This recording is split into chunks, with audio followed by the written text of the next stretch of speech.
Hi, I'm Franco Viotto with the company Martini Duranti in Lugo, Italy, and today I'm going to present you a new feature of this forklift. We have been designing this skid steer attachment.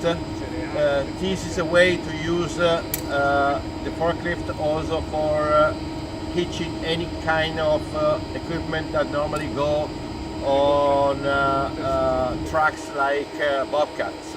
Today we'll see an example of some attachments, but of course there are no limits except the capacity of the pump, which can also be adapted to the use.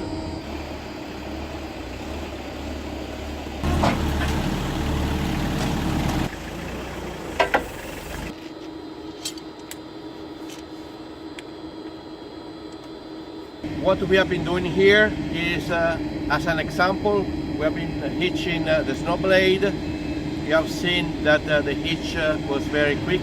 We have all the movement. This is a good way in a farm to optimize the use of the forklift also in winter time when we have a lot of play, a lot of snow. We can keep the yard clean. We'll see now how it works.